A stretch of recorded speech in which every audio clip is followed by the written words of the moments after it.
Game day.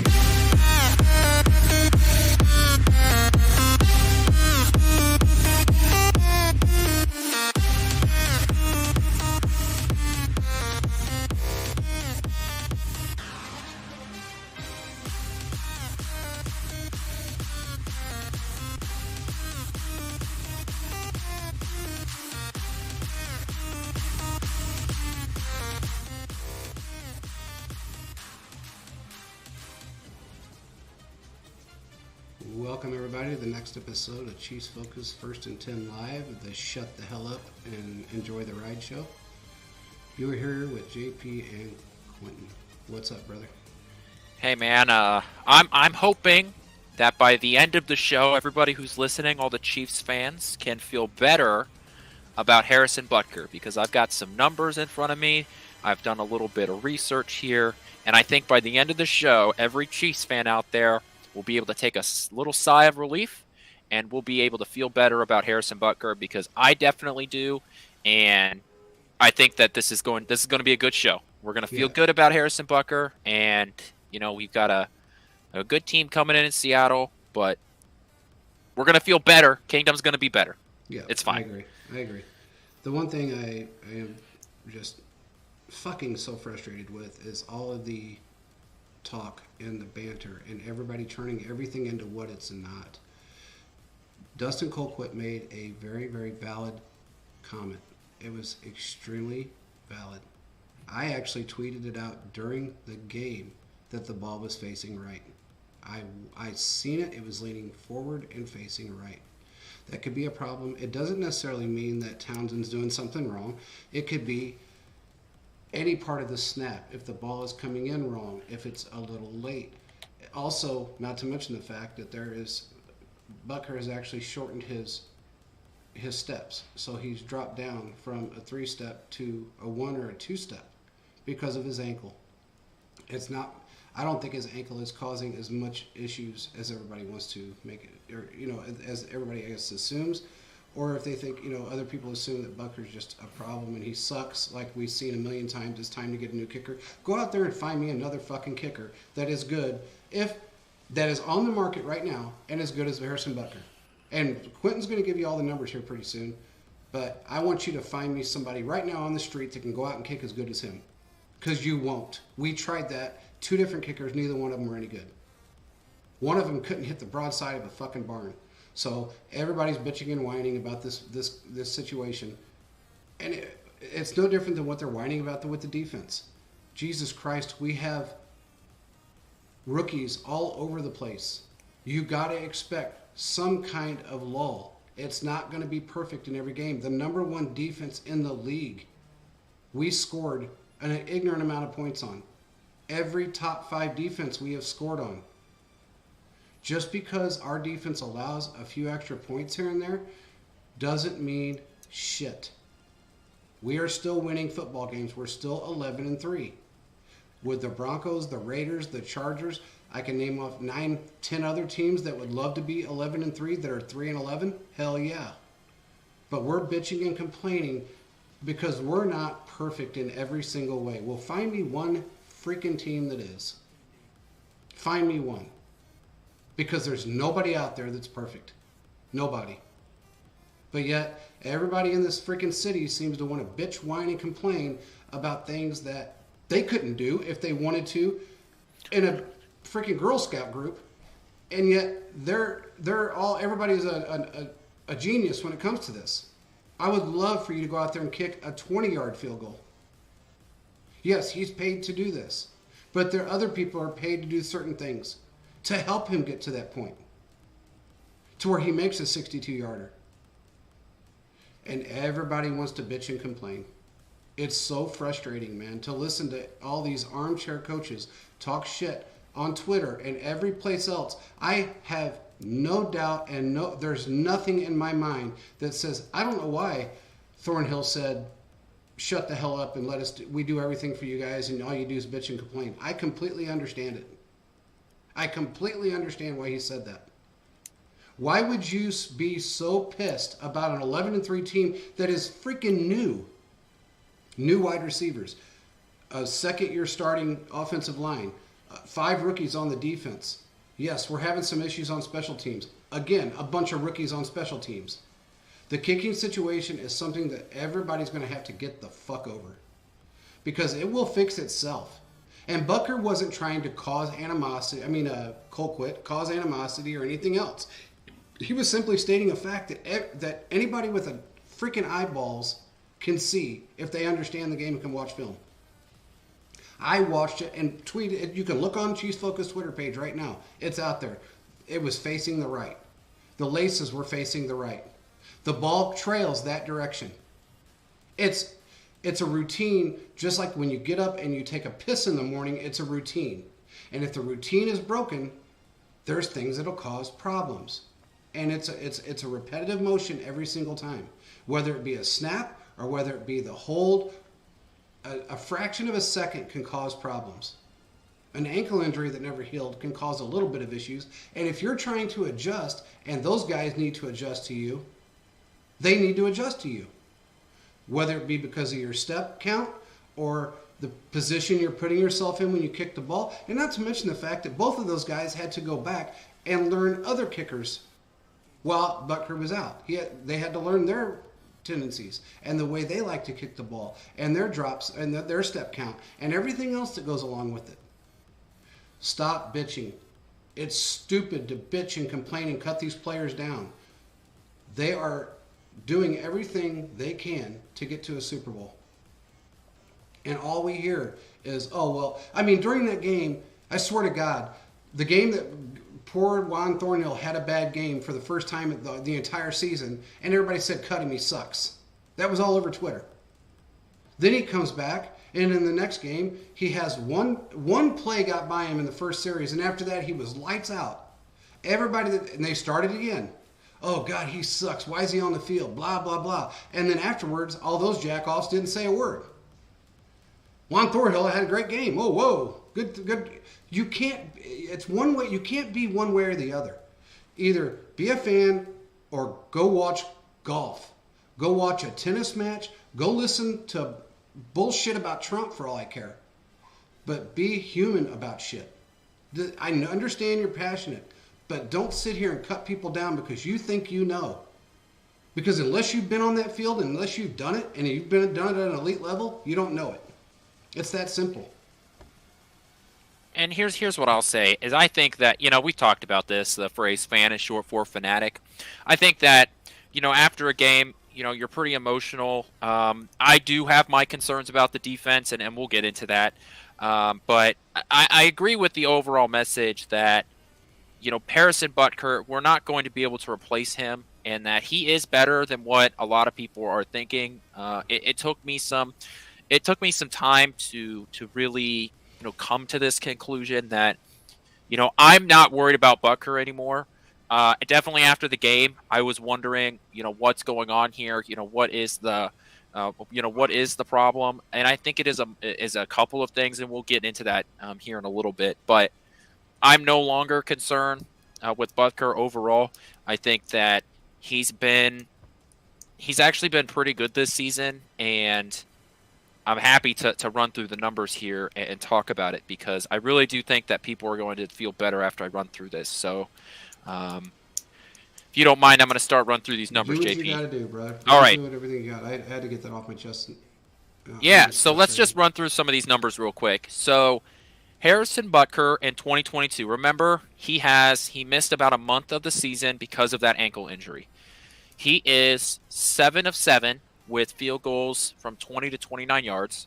He is from 30 to 39 yards. He is 4 of 5. From 40 to 49, he is 2 for 3. So for field goals under 50 yards, he is rocking 86% of the field goals. About 90% is what is considered elite. And, with one more, he could be 86%. It's just, how the math works out. He's not going to get exactly at 90. So right there, he's considered that under 50, he's an elite kicker. His problem has become his from 50 plus. He is 3 of 6 with 50 yards plus, and unfortunately for Butker, 2 of those 50-plus yard field goals have come in game-winning situations, both in Houston and against the Bengals. So I think in the back of our minds here that when we think about Harrison Butker missing field goals or becoming worse, unfortunately a couple of those misses have come at the worst time. And I think that sort of gets ingrained into your mind as to some of those things that have been missed. He has missed 3 PATs this year. Okay? So those are the numbers for Butker. I thought, let's take a moment and talk about one of the best kickers in the NFL, and Justin Tucker, arguably the best kicker in the NFL and in NFL history. What has he done this season, and how can we compare the two? Justin Tucker is 8 for 8, so 100% from 20 to 29, and 10 for 10 from 30 to 39. Okay? So how does that compare to Butker? Basically, Butker has 1 miss from that 30 to 39, while Justin Tucker is 100% from those distances. All right? You still follow me, JP? Yep, I'm here. Harrison Butker has 1 miss from the 40 to 49. So does Justin Tucker. And he's only tried 2 more times than Butker has. Yeah. Justin Tucker has 4 misses from 50 plus. And, he's not getting ripped apart the way Harrison Butker is. The other part that people complain about is that Harrison Butker misses a lot of PATs. He has 3 this year, and Justin Tucker has 1 missed PAT. All right? So, if we're comparing literally the best kicker in NFL history to Harrison Butker, obviously Justin Tucker has better numbers. But it's not by much. No. It really isn't there's not by much. It's just, unfortunately, the numbers, the misses that he has have come in critical situations, which is a whole situation of its own. But right there, seeing that difference made me feel a lot better. Yeah. Okay? Yeah. If we look at another comparable kicker, not literally the best in NFL history, but just a really good kicker in the NFL right now, Evan McPherson of the Bengals, right? Last year he went on that playoff run where he was making everything was automatic, and he's regarded as one of the best kickers in the league. Evan McPherson has kicked from 40 to 49 9 times, and he has missed it 3 separate times. So if you compare while he has a larger sample size than Harrison Butker, they are hitting at the exact same percentage of 66% of the time. Mm-hmm. Evan McPherson also has 3 missed PATs this year. So Harrison Butker is on the same mark as Evan McPherson, who is considered one of the best kickers in the NFL. Harrison Butker is still one of the best kickers in the NFL. He has gone through he had an injury, and when he was asked about that today in the locker room, he did not straight up say, he sort of avoided the question of, when he was asked if he was fully healthy, he avoided the question. Mm-hmm. So I do think that there is some validity in that ankle is still bothering him. It is. I mean, we've been told that. So Harrison Butker is still a great kicker. He is a productive kicker, and I don't know about you, JP, but just running through some of those numbers there, it makes me feel a lot better that just looking at it and seeing that he is still on par with some of the best kickers in the NFL. Do you have any questions about my numbers I brought up? You know what? I don't, because and if any fans do, jump in. We would love to hear what you have to say. But we already knew this. It's sad that we have to explain to people things that are very, I guess it's understandable to a degree that we have to explain it, but it's just sad that people go to the extremes that they do to say the things that they say about these players. They've never been in their shoes. And I'm so tired of hearing they get paid to do this, they get paid to do that. So whatever job you have, you get paid to do it, and if you make a mistake, you expect everybody and their brother just to slam you? Everybody that works with you slams you all day long because you made a mistake? Or you had an issue? Or you went into a lull? Or, whatever the problem is? It makes no sense. I would fully understand if, he was Amendola that missed everything, couldn't hit broadside of a barn, but he's not. And people still forget that that injury is not 100%. We know that. We've been told that. But yet, people still want to slam him. Who cares about this? He's paid to do a job, so who cares? That's what I heard on Twitter. I'm not. I don't want to take. I think Twitter has its upsides where you can kind of get the feeling of a lot of fans, but I think also people just take to Twitter to complain and to bitch and moan for to a certain extent. And like I said, I do think that there is some gray area here. Like I said after the game, I was like, what's going on with Butker here? And looking at the numbers, though, it makes me feel a lot better about Butker. I do think that some of the problem is that he does have such a smaller sample size than years previous, and so when you've only tried 3 field goals from 40 to 49, unlike in previous years, you're rocking a 66% from that clip. But if by the end of the season he tries a couple more and makes it, that's going to go up, and you won't be able to. It'll just look better on paper. So I just think that this is one of the areas where you can look at the numbers and get to a solid conclusion that Harrison Butker is still one of the best kickers in the NFL. We know what it's like trying to find a replacement kicker. We tried to do that a couple of times when he was injured, and it's not, the production is simply not there. There are not people sitting on the couch who are just going to come in and be elite kickers here in the NFL. No. And I think that we can take a breath and just say that Harrison Butker is still a good kicker. He is as close to elite as you can get in this league. And again, we've tried this, we failed. When he got injured, and when I say this with every bit of, I guess, truthfulness and validity. We have got so much depth in every position, but we didn't really have it in the kicker position. So that goes to show you that when one of the best goes down, you have to have somebody that can fill their shoes. Luckily, we have the team that was able to still win with a terrible kicker. And Butker is far from that. When he was down, he was down. He's still not 100%. He's probably not going to be 100% until he sits a complete off season. It's that simple. So everybody could just get off his back and move forward. Yeah, one of the things last year, Chris Jones, for example, he had that wrist injury, right? Mm-hmm. And Chris Jones just simply wasn't able to compete at his highest level.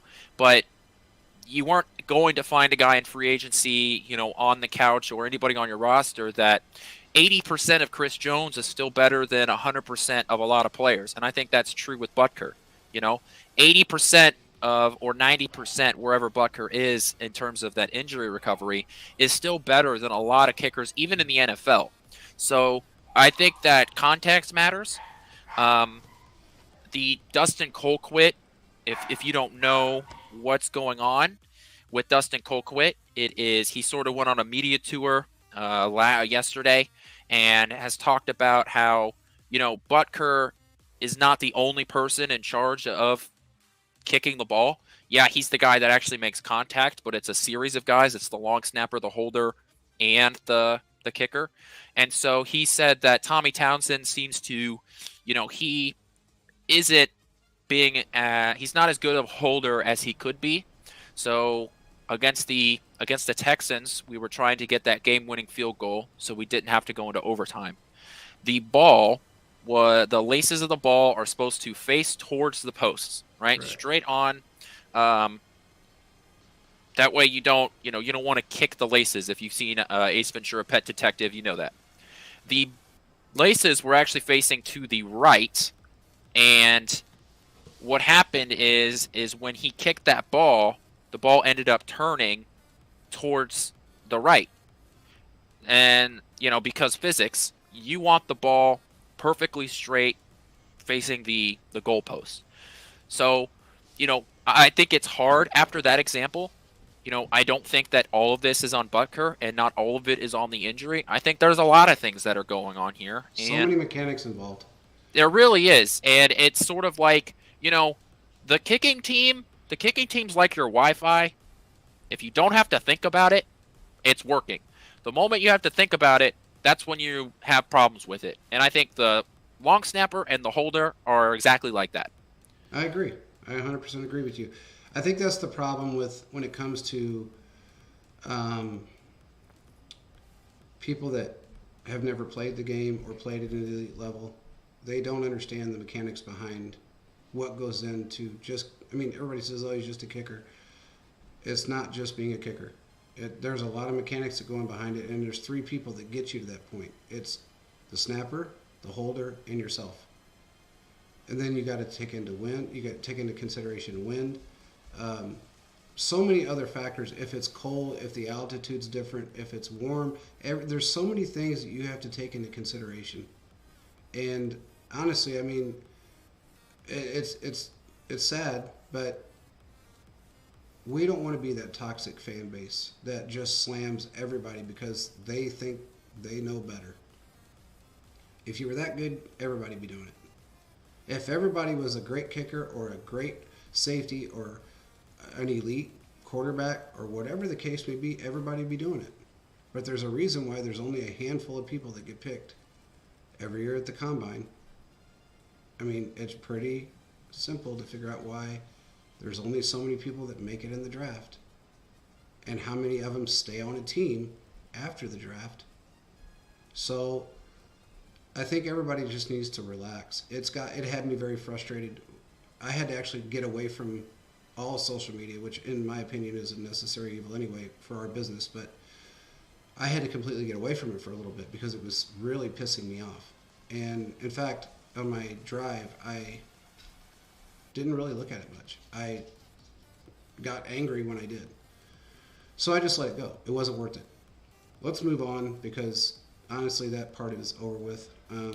If people don't understand it now, they're never going to get it. So there's nothing we can do about that. And as far as I'm concerned, any players that listen to this show, I hope and pray to God that you don't pay attention to the 10%ers out there that want to run their mouths because they really don't know shit. I will say this. I do think that people are, trying to explain to them, and that's what I'm trying to do here. I'm trying to take my football knowledge and what I've figured out, what I've learned, and sort of just express the things that I'm seeing and why I think there are, whether it's pros or cons, the good and the bad of football, and specifically the Chiefs, and why I think certain things are happening. And I do think that, I try my best to do that, and I think that this is a very reasonable argument to make that despite what we've seen out of Butker, and I think unfortunately for him, two of those missed 50-yard field goals have been in win it or go home games, or win and lose situations.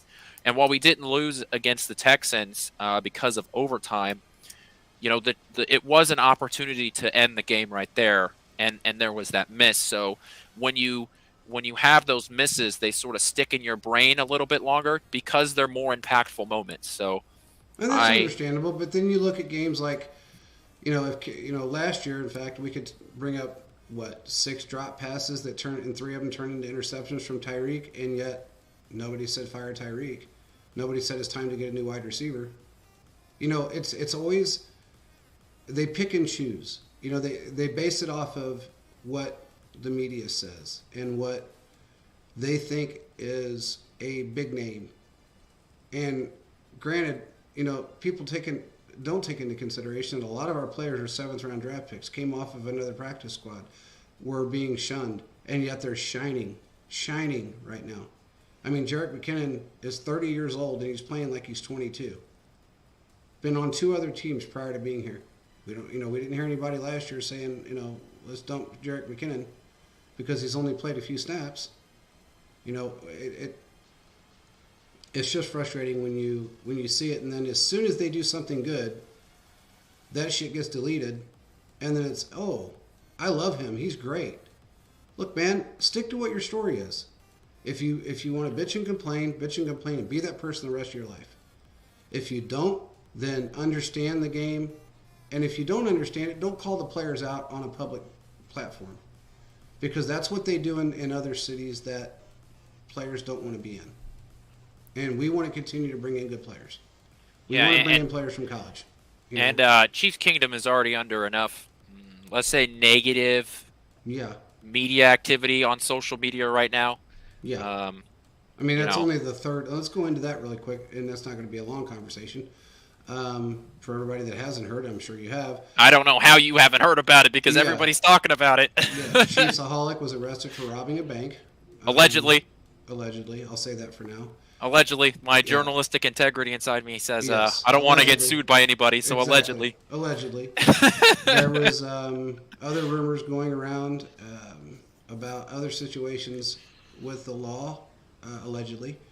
So, what I will say about this is when you follow people because of certain reasons and you really think you know somebody, you may not. Because this is now the third, if I'm not mistaken, super fan, if you want to call them super fan, that has either gotten in trouble, banned from Arrowhead, something. You know, Allegedly. one of them, allegedly. Let's keep that in there because we are business.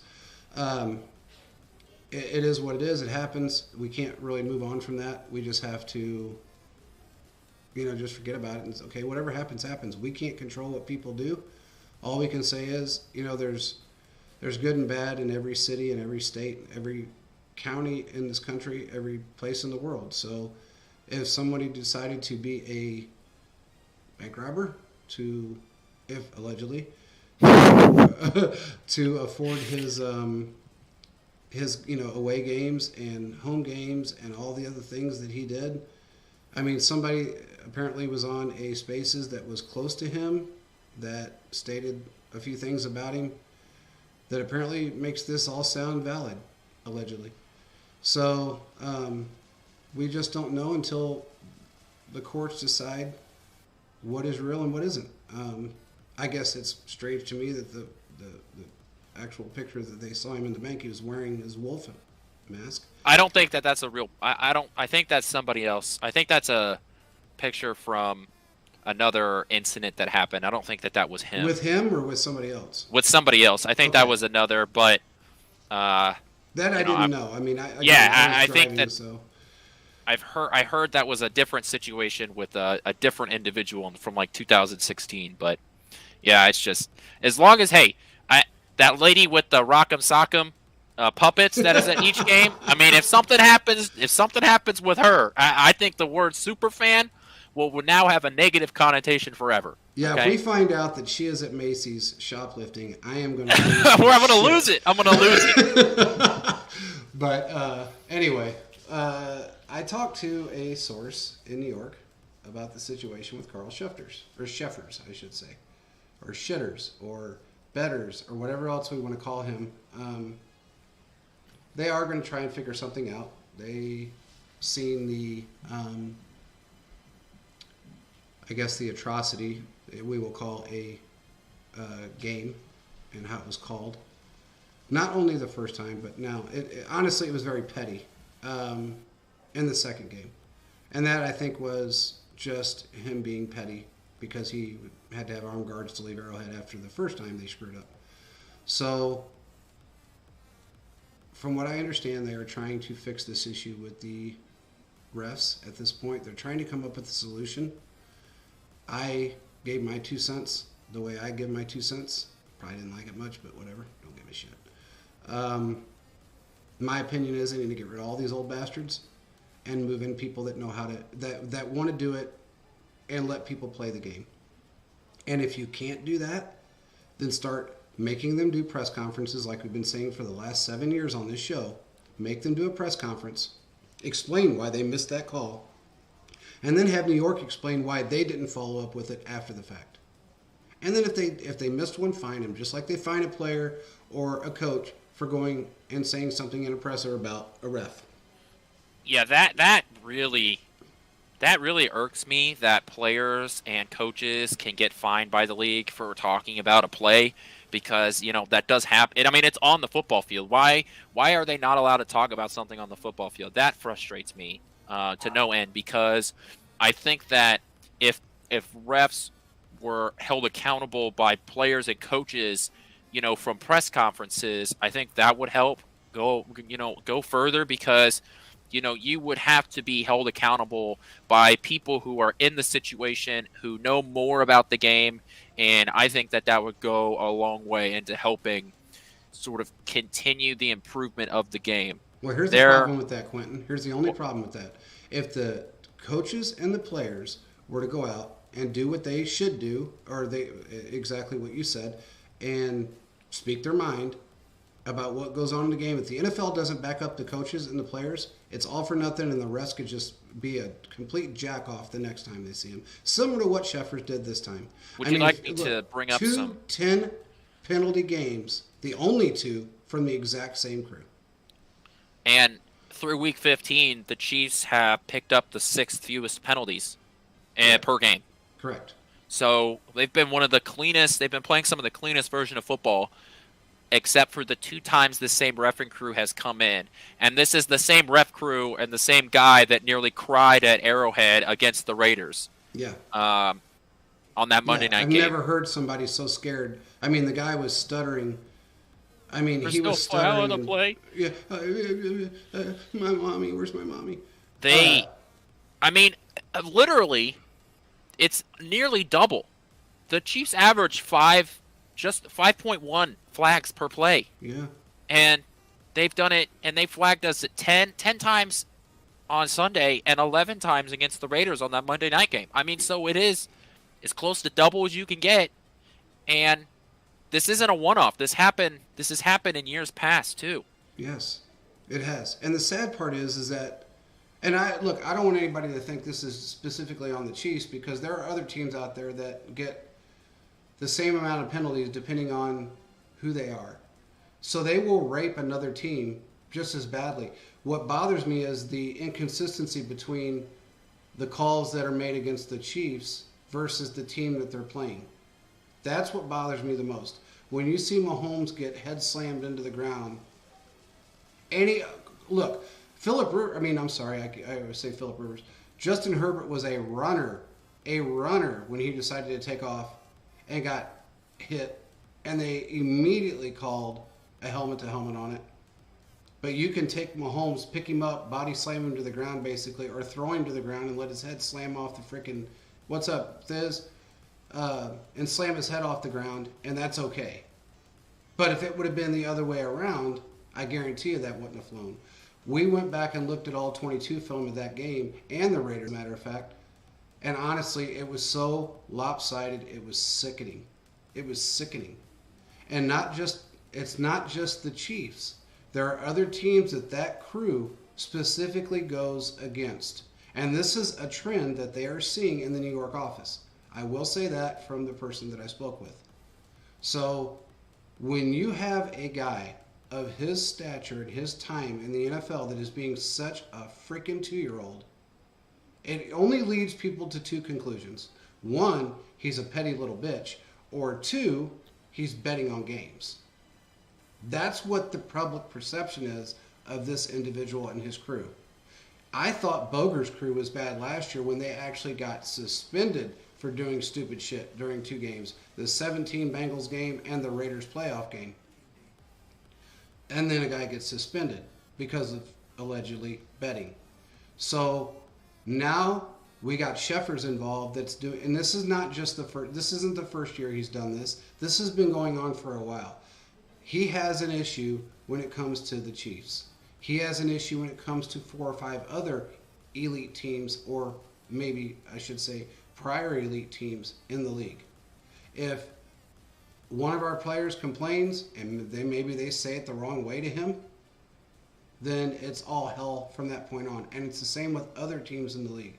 They have been through the exact same thing. It's not just us with that crew.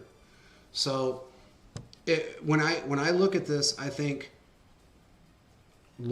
just like every other intelligent human being would think, okay, either he's a petty little person that really doesn't understand the impact that he's making, or betting is causing a lot of problems.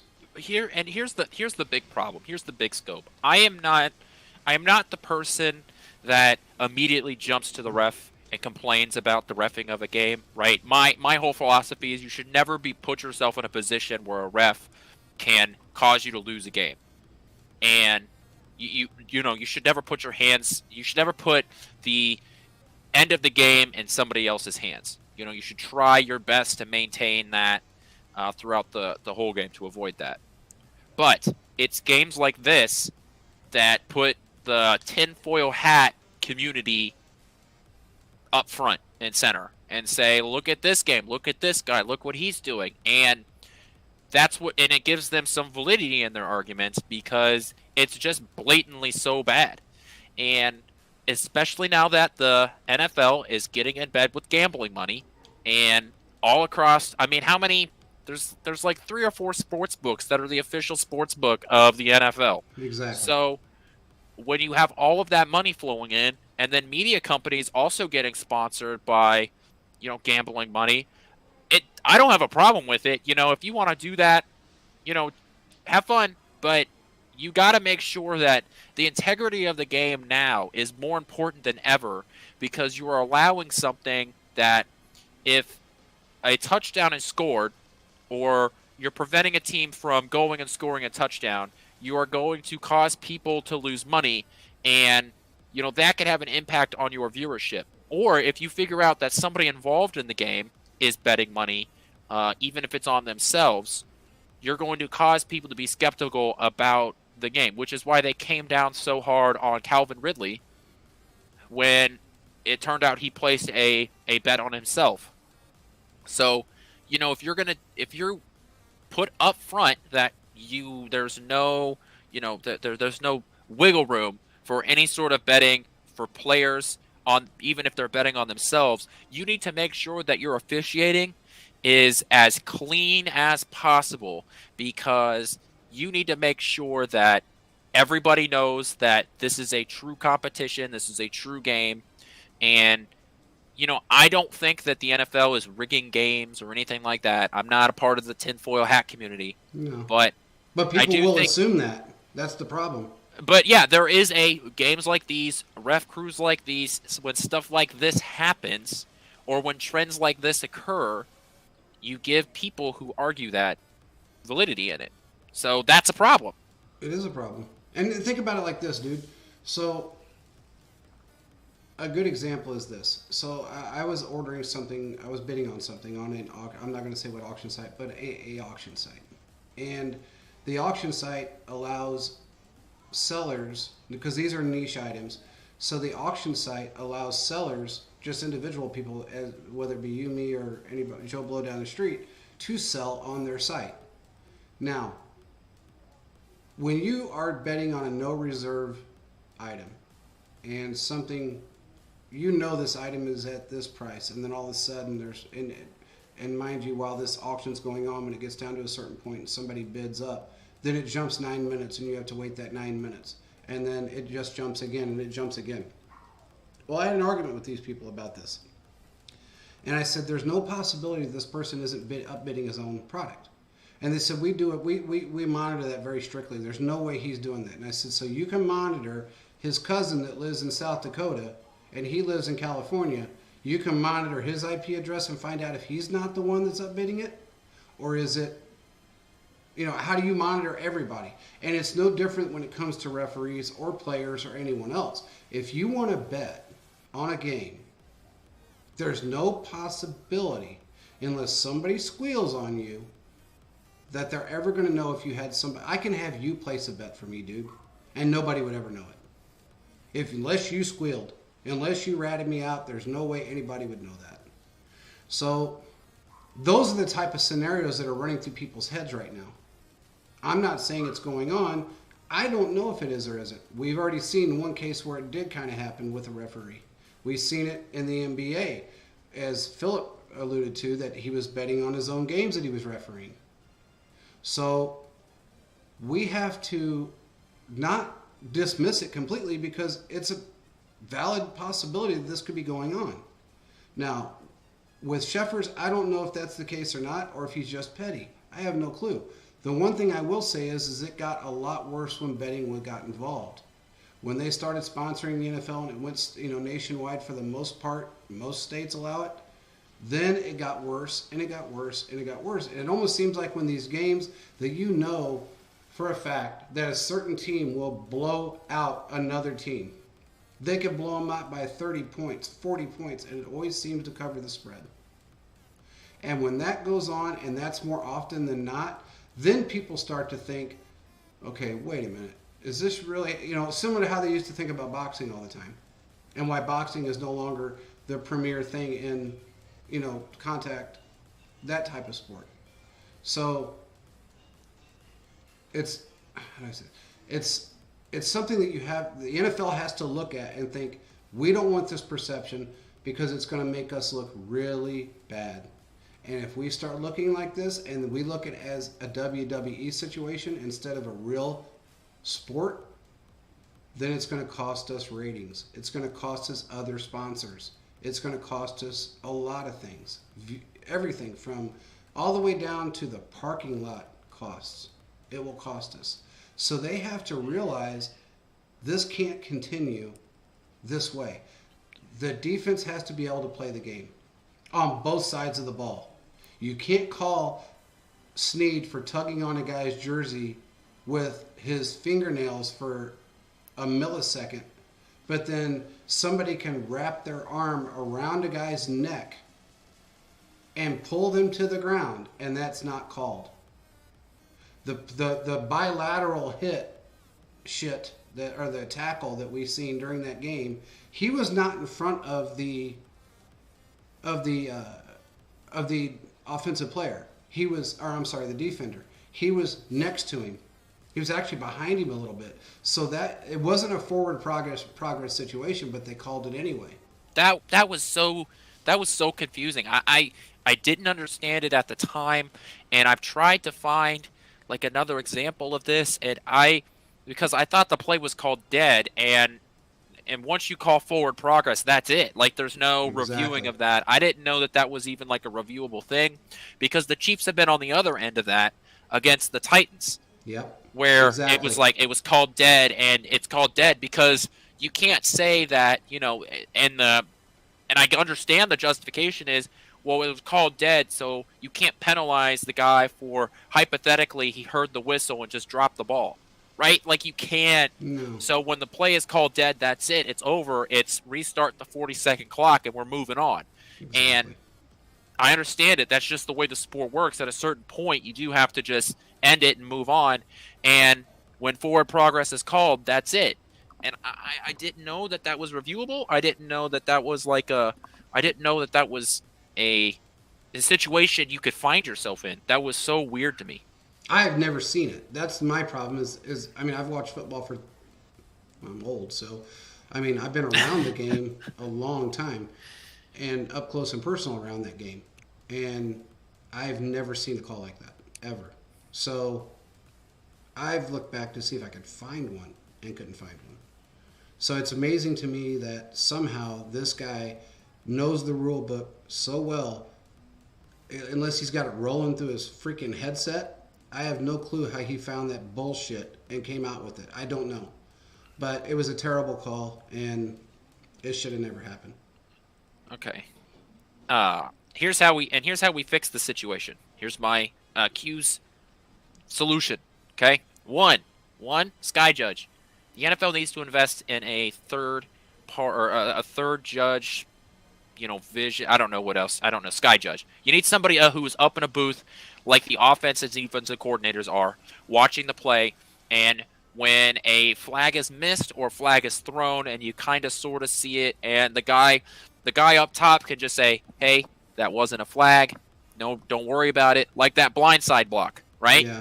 Yeah. From another perspective, that ref could throw the flag because he thought they were going parallel. Sky Judge could call in and say, hey, no, they were moving up. You had bad, spot on it. And that's it, and they can pick up the flag. Yeah. Or on the other side, if there's something happening sort of away from the play, like a face mask or a guy gets pulled to the ground, something like that, Sky Judge can say, hey, throw the flag, this happened over there, that's a 15-yard penalty or whatever. Whatever the case may be. Those sort of things can be done with the Sky Judge, and we could solve a lot of these problems with that. I think the second solution is that New York needs to be able to call in sort of whenever they want, and they're not allowed to do that. The New York refs are limited in what they're able to actually call in and determine, and I think freeing that up a little bit would also be beneficial for the game of football. But I think that the big thing is, making getting a sky judge and then making these refs full-time employees.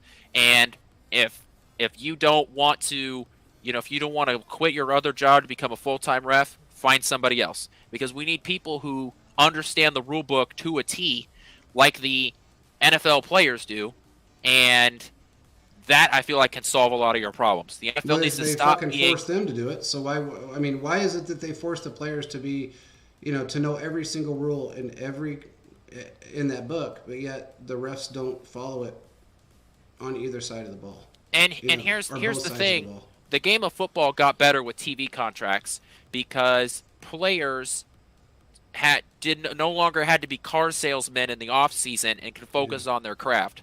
I think the reffing crews would get better if they didn't have to go do their side job or their main job, however they view it, and they could and being a ref as like a secondary thing.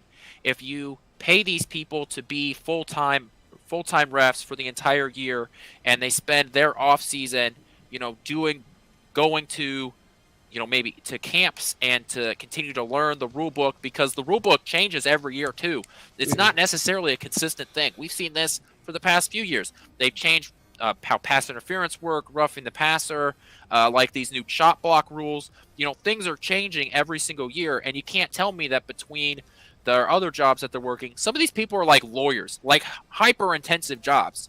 And you can't tell me that they're being able to do both of these efficiently. So if you don't want to be a full-time ref, go do your other job. Bye. See ya. Get out of the NFL.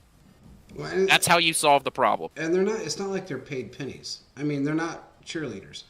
They don't get $100 a game. So for them, some of those senior refs make a lot of money. A lot of money. So, in my opinion, if they want to continue to do this, they either need to be consistent on both sides of the ball, or New York needs to use those 20 guys that they have in the office per game to actually call down and say, look, you're wrong. I mean, when we had the substitute refs in during COVID, us and the Cowboys were the only two teams that got screwed, but yet they had nobody watching in New York those games. And those were the games that should have been watched the most. But yet they had, I mean, we had refs in there that have never refed an NFL game. One guy had one game in his entire life. Didn't know the rule book, didn't know anything about the NFL rules. But yet they were out there doing it. So it has to come to a point where they either find a way of fixing this or they're going to start losing revenue. It's going to get to that point. And I mentioned that to my guy that I deal with up there, and he understands that. I mean, it's not like he doesn't get it. They're trying to figure out a way of fixing the problem. And I said the same thing to him. I said, look, man, everybody's a fan of somebody. I said, you don't become an NFL ref unless you're a fan of the NFL.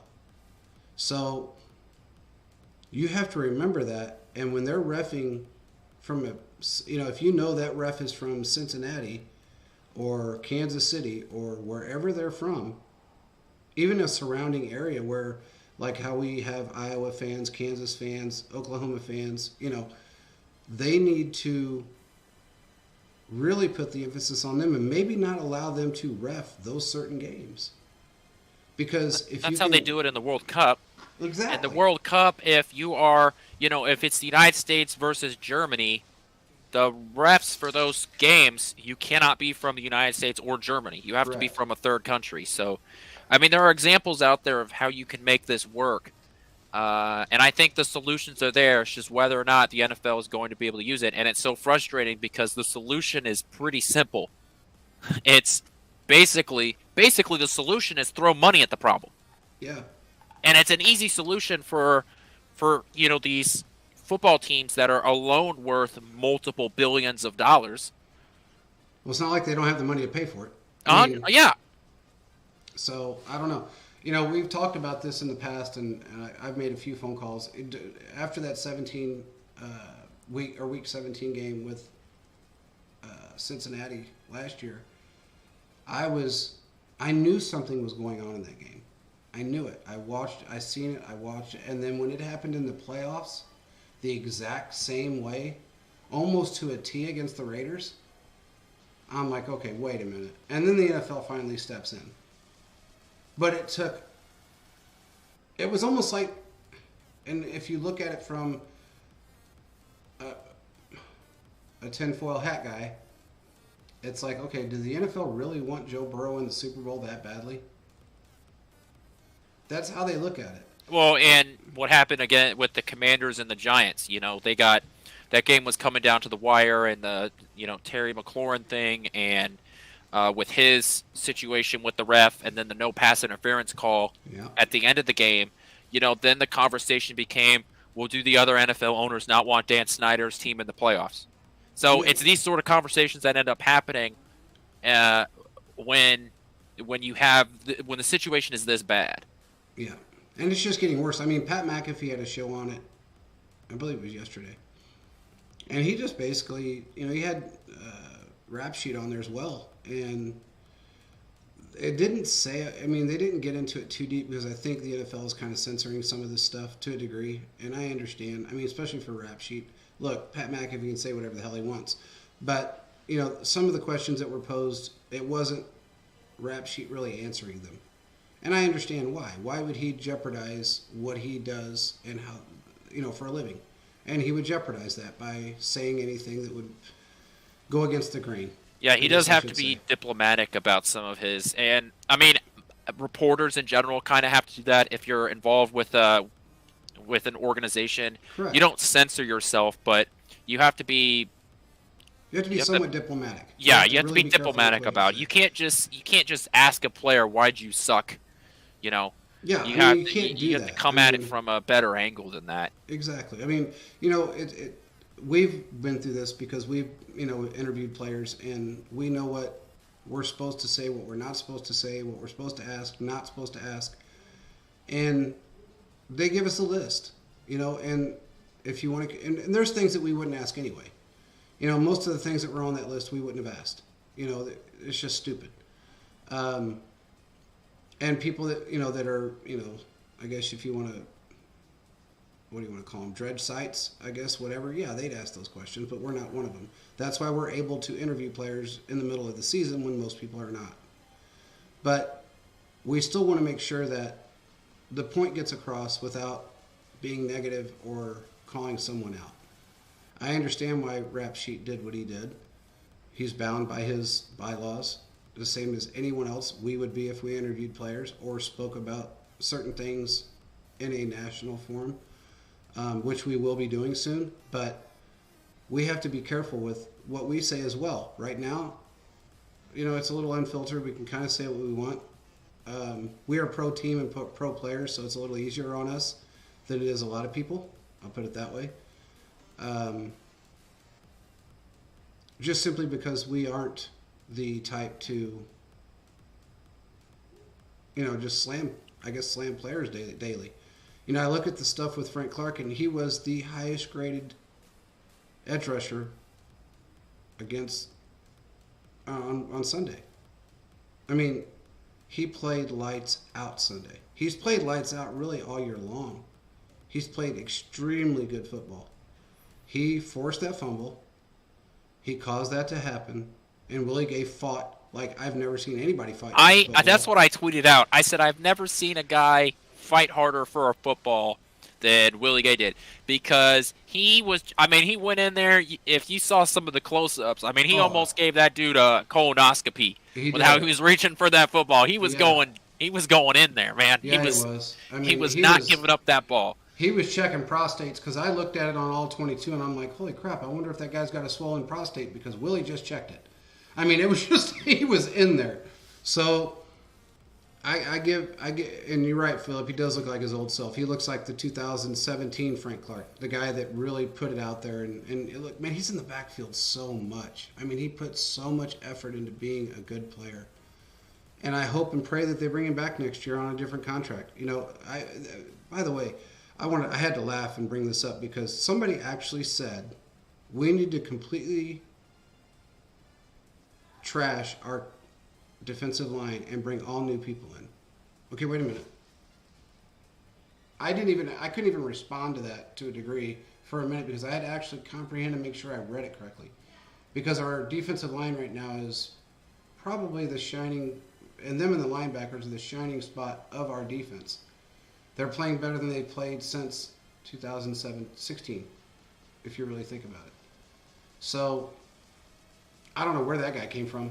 I don't know if he was just drunk or if he's got a bad eye. I don't know if his glasses were cracked. I really don't know what he's not seeing during every game that we've watched this year. But our defensive line and our linebackers have been consistently great from about week 3 on. The problem is with our defensive line. The problem is that if they don't show up, then the rest of the defense falls apart. Well, you're going to have that when you have rookies in the So backfield. So it's a chain. I mean, that's part of it. But the defensive line, for the most part, this entire year has been really good. there's been some very good bright spots on that Man. defensive line. Chris Jones continues to be an elite player.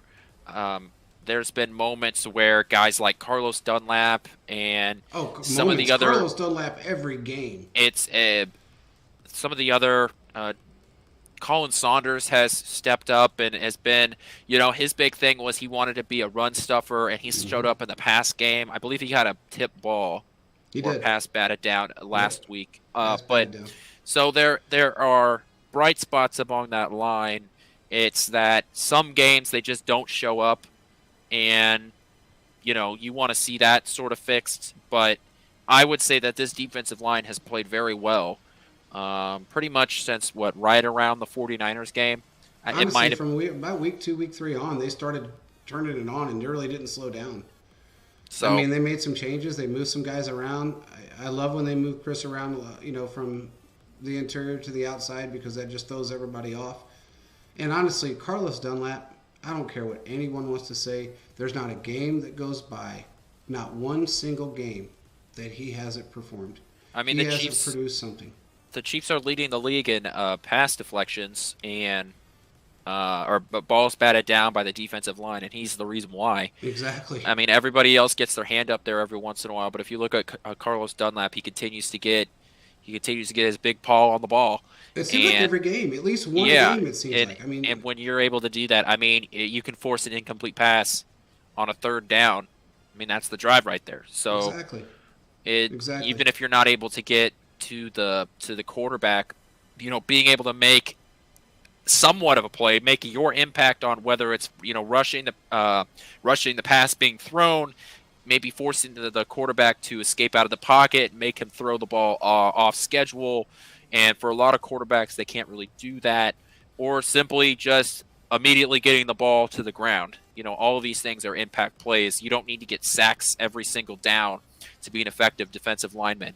So I do think that, and this is a conversation we're going to have during the offseason, that there's a lot of guys leaving on the defensive line. And, this team is once again going to go through another significant rebuild because of contracts ending and that sort of thing. So, it's funny. The only couple I'm hoping that they bring back the majority of them because they really have stepped up. I mean, they can restructure a couple of contracts and keep these guys in place. And that's the one place that you don't want to have mistakes. You don't want to try something new. I mean, we did that. If you're going to do that, you need to bring in either veterans or you have to bring in one rookie at a time.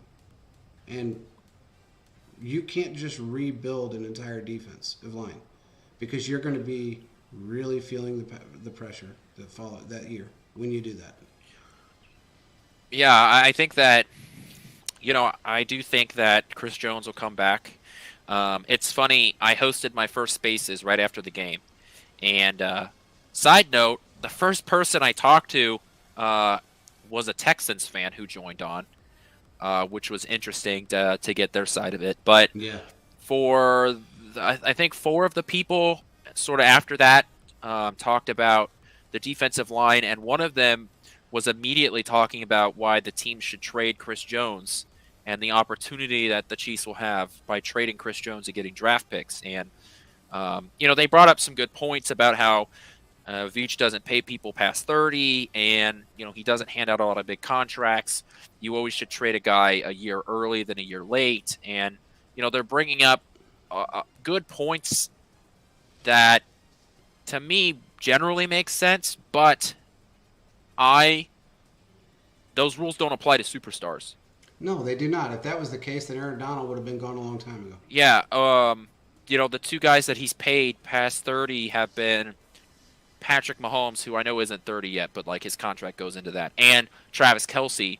And to me, Chris Jones falls into that same category of you're dominant at your position, so we need to keep you around. Well, he's 28 years old, so and by extending it, because there's no way they're letting him ride out that contract next year. Well, they just have to extend it out. It's a $30 million cap hit for next year, and I see they're going to, if they extend him, they can ease that cap pressure off and give him some more money and extend his contract here. I see that happening. I do think at the beginning of the year there was a serious conversation you could have. You trade Tyreek Hill away. You could see like trading Chris Jones away because he's going to fall in sort of that next category. But I do not want to see this defense without Chris Jones. No. It's like I don't want to see this offense without Travis Kelce, because there isn't that next guy yet. There's not that next elite sort of the pass catcher. We don't have that elite defensive player. We've got some young guys that have looked very good. I love Nick Bolton. I'm a big middle linebacker fan, a thumper, and a guy who's flying around the football field. I think Trent McDuffie has shown a lot of talent and was I can't believe he went 21 looking back at the draft, but there's a lot of really good talent on this roster, but ultimately when you have a superstar at the position and he's your only superstar on your defense, you need to keep him around. Because he really is he's the guy. He's the guy. Catalyst, yeah.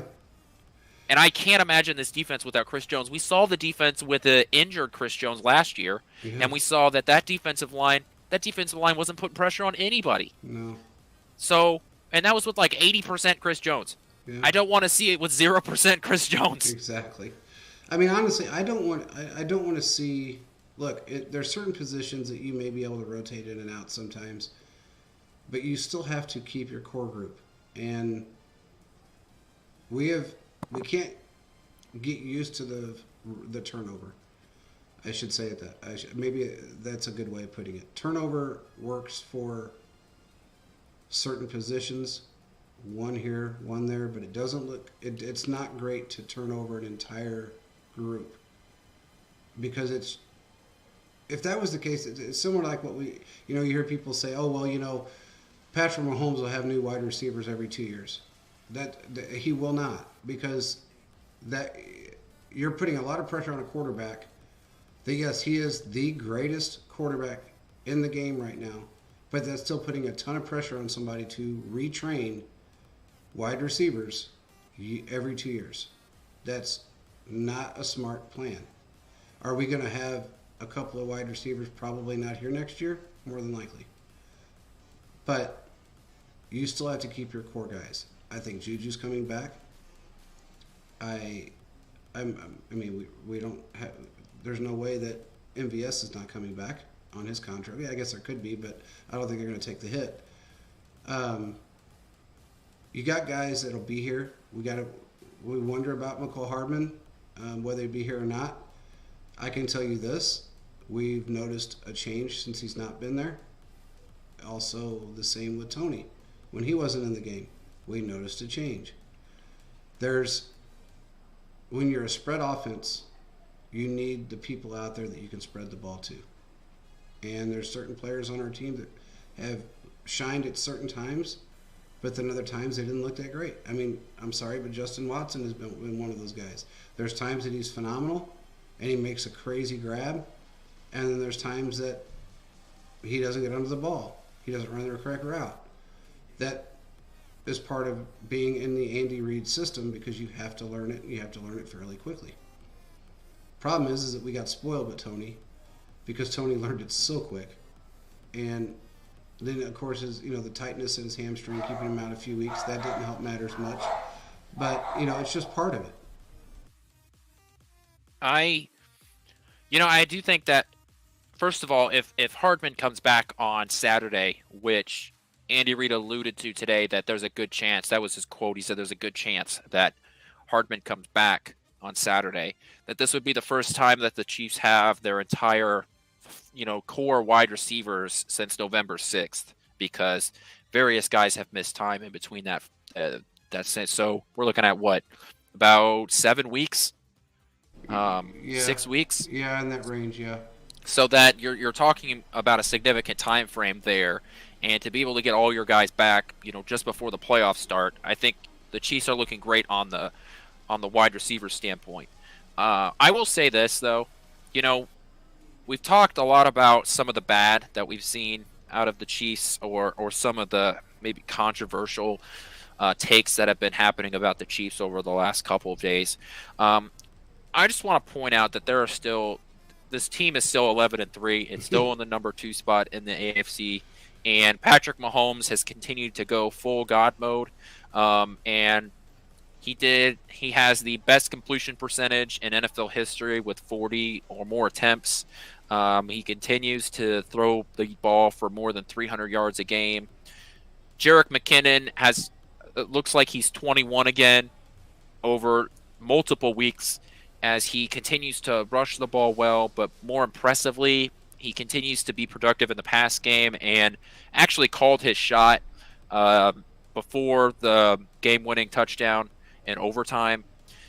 Travis Kelce and Juju Smith-Schuster continue to look like the number 1 and number 2 pass catcher on this team. So this offense is really starting to click. My problem that I have with the team is a couple of things, and turnovers, which I don't really know if I need to get that deep into it. You can't turn the ball over. I mean, and that stuff will clean up. And if you're turning the ball over, you have to force turnovers, and you're not doing that either. So you got to do one of those things. I think that by the playoffs, I do just feel like Andy Reid and the Chiefs will figure it out in terms of not turning the ball over, because you have to.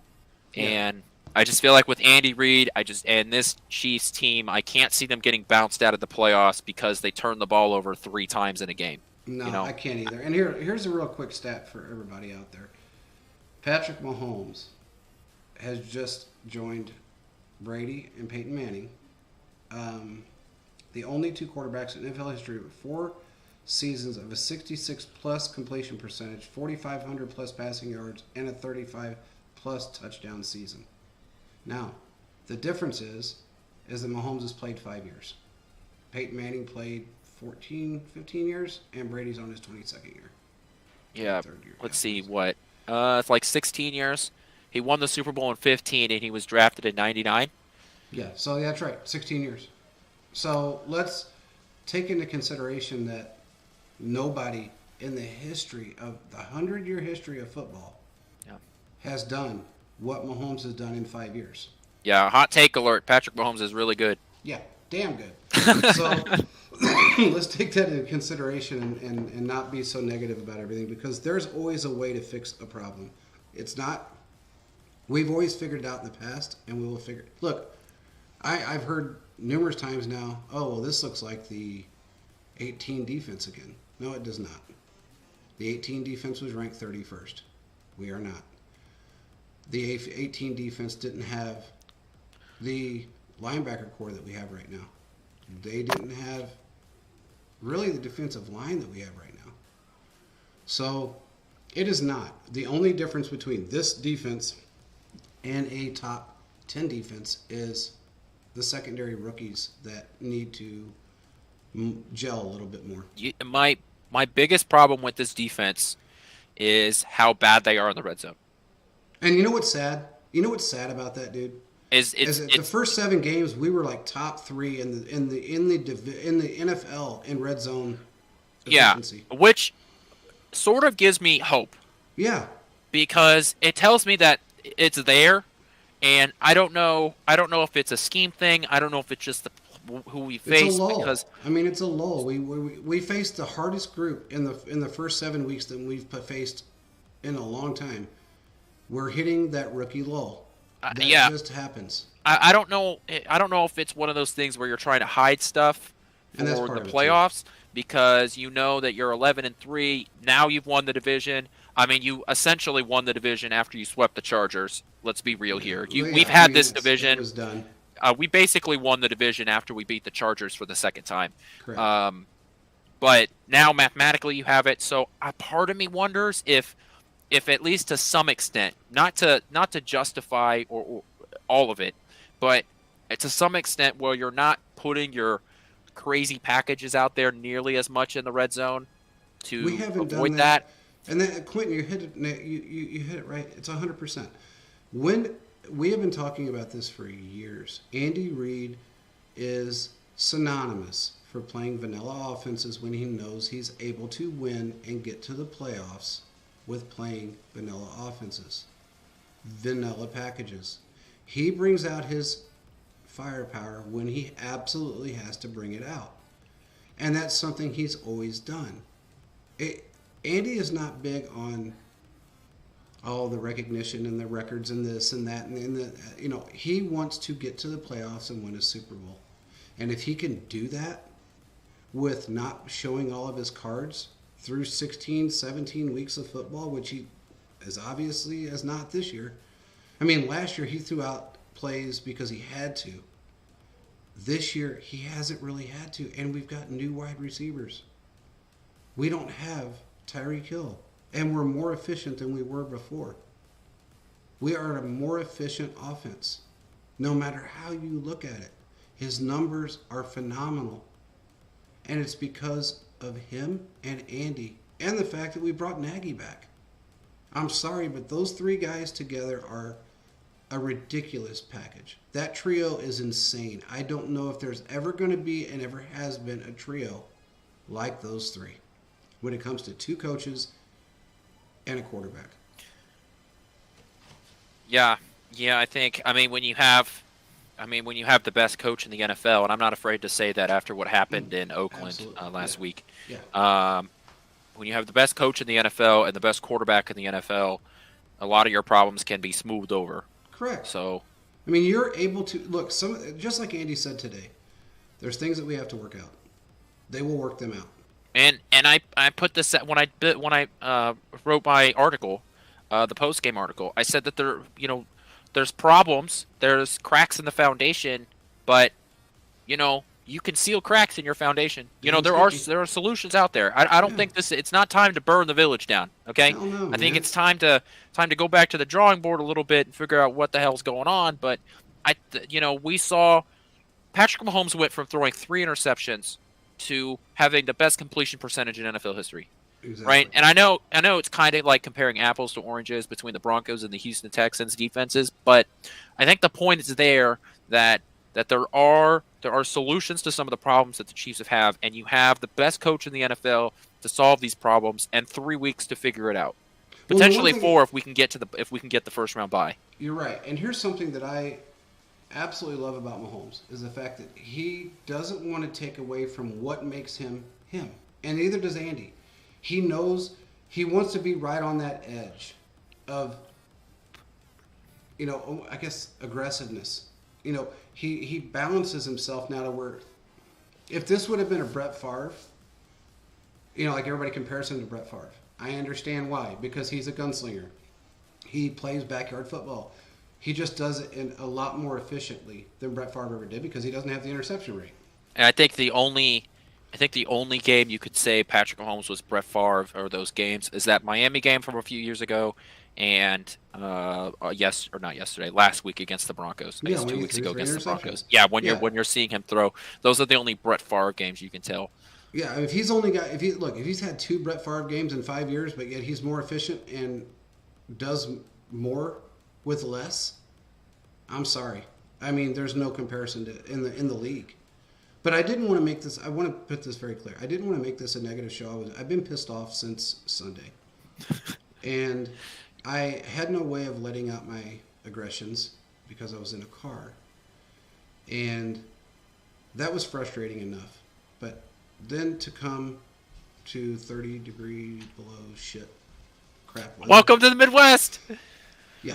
Uh, it made it worse. But I can't, at some point, I loved, look, we are always positive about everything. I cannot stand it just gets to me after a while of watching the same shit over and over and over again with this negative crap that people spit out 24/7. It's like, God, man, what is wrong in your life that you have to be so fucking unhappy about an 11-3 team and having the best quarterback in football? There's a lot of Girl positives. Scouts better. He makes people that don't even play football better at what they do in life, except for the people that bitch and complain. Look, there's a lot of, like I said, there's a lot of positives come out of this. The Chiefs are like on a historic rate for third and long conversions. Like and this has been, and a lot of this has been you missing some of your better offensive weapons. Yeah. The Chiefs offense is, yeah, they're not blowing anybody out, but they're still scoring 30 plus points a game.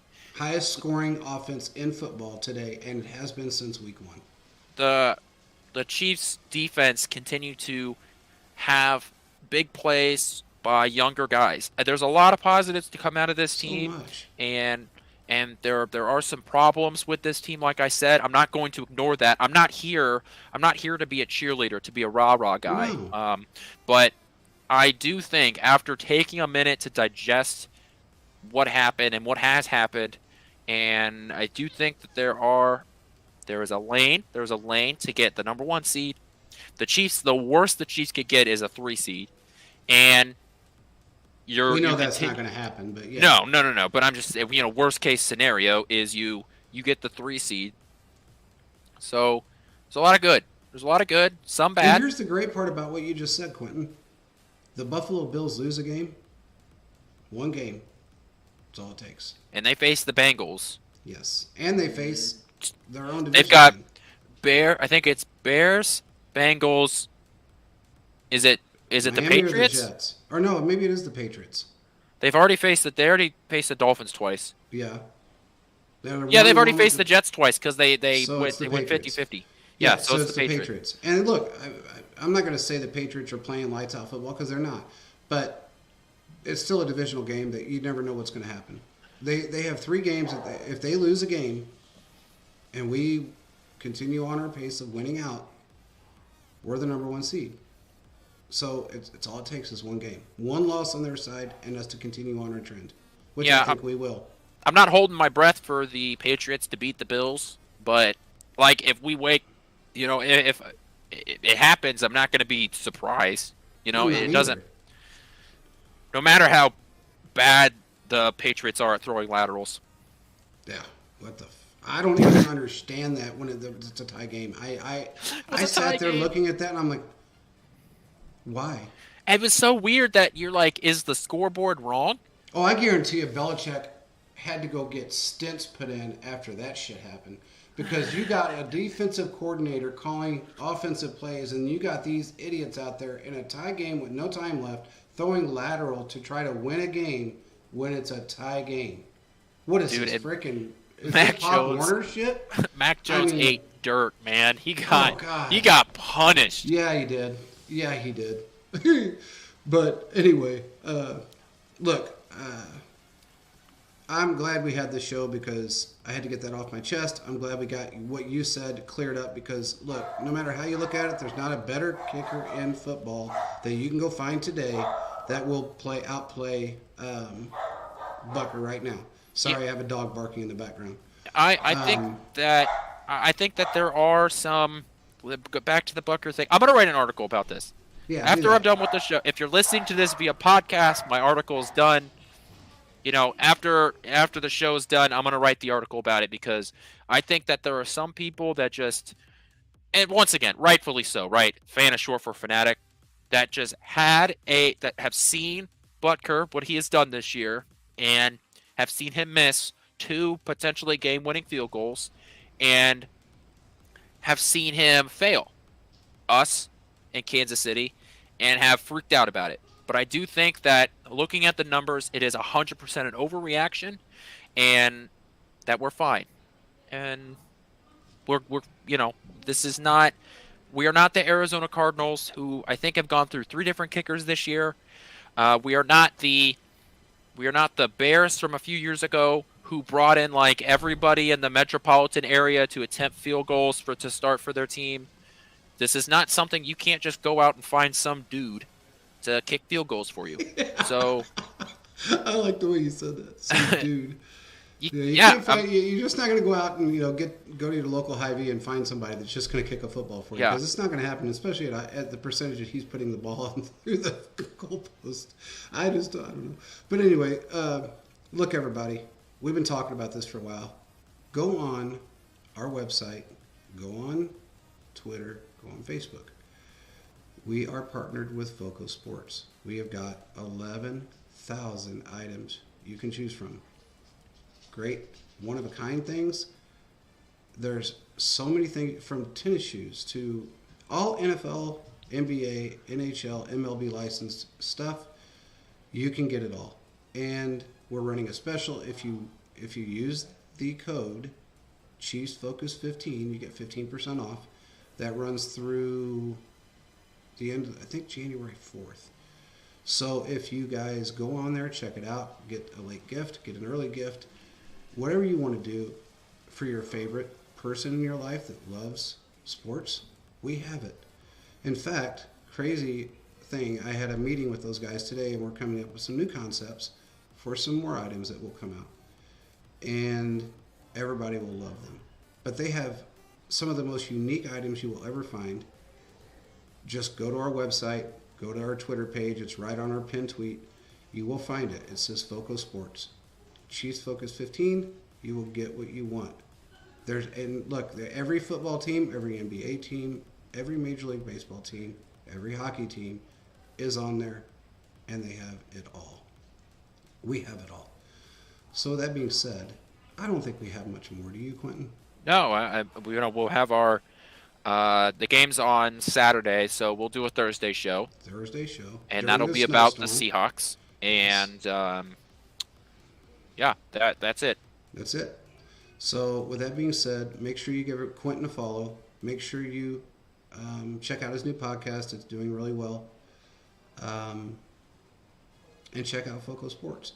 And don't forget the giveaway we have going on. We're giving away a Patrick Mahomes bobblehead. Retweet it. And with that, if we get to a certain amount, I think I put it on the tweet. If we get to a certain amount of retweets, we're going to throw in a signed either football or jersey. Make sure you sign up. It's free. All you have to do is follow a few people. So, retweet, and don't follow, worry, like. We won't allegedly rob a bank and not be able to give it to you. We're not going to allegedly not. We are absolutely going to give it to you. There's no allegedly involved in it.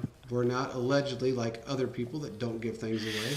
Oh, jeez. And we're not allegedly, going out and robbing Foco Sports. They're actually a partner of ours. So if you guys want some cool shit, go and find it on Foco Sports on our website. With that being said, we will talk to you guys again on Thursday. Peace out, everybody. Stay safe in the snowstorm that's coming. Apparently, it's a foot of snow and 35-degree below wind chills. It's like 4 to 6 inches. I know you're from Nevada, so you don't know what a snow looks like. They actually did say on a news it's like 4 to 6 inches, but the wind is going to just dust it all back up. So, well, I tell you, depending on which weather channel you listen to, one guy said it's going to be a blizzard, and we're going to get about a foot. And then I did hear 6 to 8 inches, unless they keep minimizing it. I did talk to another partner of ours that lives in Minnesota, and they are getting the same storm that we're getting. But because it's further up north, they're going to get a lot more snow. And yeah, they're in Canada. I don't want you to he's going to get about 24 to 36 inches of snow up there, from what he heard prior. So, regardless, the wind chills will kill you. I'm cold. I'm about ready to die right now, and I'm inside of a house.